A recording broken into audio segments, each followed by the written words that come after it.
Ieri la Giunta ha approvato la tassa di soggiorno.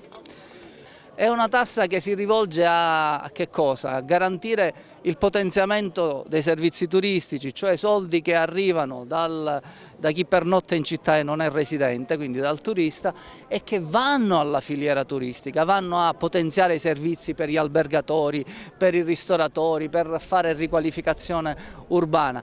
In tutti i posti del mondo in cui la tassa, in Europa, in Italia, in cui è stata introdotta la tassa di soggiorno, medio tempore non si sono mai registrati riduzione dei flussi turistici, anzi, avendo la possibilità di poter investire nella ricettività turistica, si sono invece avuti dei dati che sono in controtendenza.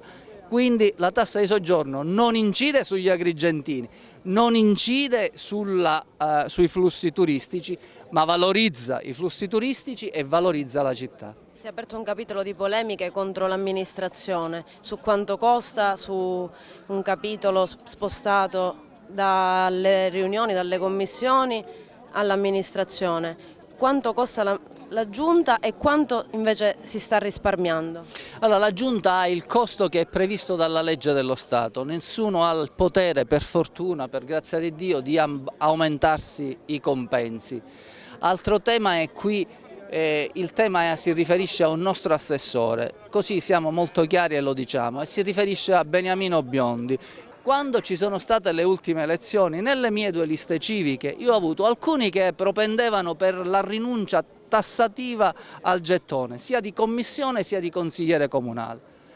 Tra questi, i famosi braccialetti verdi, se vi ricordate, tra questi gran parte non sono stati eletti. L'unico che è stato eletto è stata Piera Graceffa e in maniera coerente con le cose che aveva detto non solo ha rinunciato ai gettoni di presenza e a gettoni come consiglieri, mentre ci sono altri che andavano, diciamo, ben oltre e oggi ci dicono che invece se li trattengono e vedranno quello che ne debbono fare. Quindi diciamo le cose come stanno.